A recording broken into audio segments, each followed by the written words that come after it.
Hi అండి, ఈరోజు మనం అన్నంలో పొడి చేసుకోవడానికి కావలసిన పదార్థాలు చూద్దాము. ఒక పెద్ద గ్లాస్ మినపప్పు, పావు గ్లాస్ పెసరపప్పు, ఇంకొంచెం చిన్న గ్లాస్ శనగపప్పు, 10 నుంచి 15 వరకు ఎండుమిర్చి, తగినంత ఉప్పు, జీలకర్ర 2 టేబుల్ స్పూన్ జీలకర్ర, కొంచెం మెంతులు. ఓకే, సో ఈ పప్పులు, ఈ జీలకర్ర, మెంతులు అండ్ ఎండుమిర్చి అన్నీ కూడా మనం డ్రై రోస్ట్ అయితే చేసుకోవాలండి. సో నేను చూపిస్తాను నెక్స్ట్ అది. సో ఒక బాండీ అయితే పెట్టేసుకొని కొంచెం ఆయిల్ వేసుకున్నామండి. లైట్గా ఆయిల్ వేయాలి. ఇప్పుడు మనం ఒక్కొక్క పప్పు సపరేట్గా అయితే డ్రై రోస్ట్ చేసుకోవాలి. ఫస్ట్ మినప్పప్పు చేసుకున్నాము.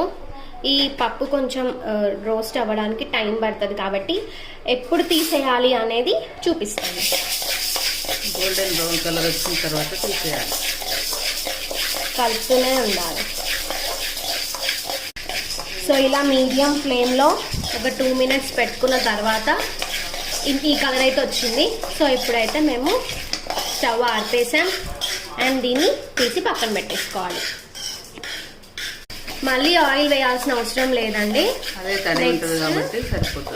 పెసరపప్పు ఇది కూడా సేమ్ గోల్డెన్ బ్రౌన్ కలర్ వచ్చిన తర్వాత తీసేసి పక్కన పెట్టుకుందాం.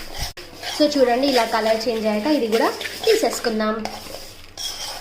నెక్స్ట్ అయితే శనగపప్పు వేసేసాం. ఇది కూడా సేమ్ ప్రాసెస్. ఇది కూడా ఈ కలర్ వచ్చిన తర్వాత తీసి పక్కన పెట్టేసుకోవాలి.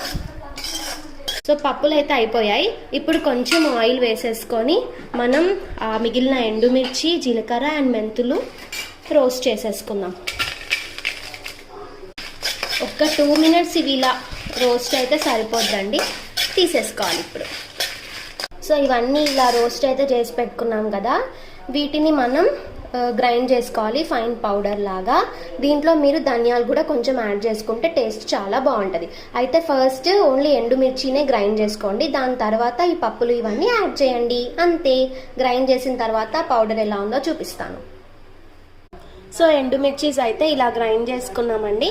నెక్స్ట్ పప్పులు యాడ్ చేసేసుకుందాం. చాలా బాగుంటుంది. సో ఇలా బరకబరుకున్నప్పుడే మనం తీసి పక్కన ఒక ఎయిర్ టైట్ బాక్స్లో అయితే పెట్టేసుకోవచ్చు. ఎన్ని రోజులైనా నిలువ ఉంటుంది ఈ అన్నంల పొడి.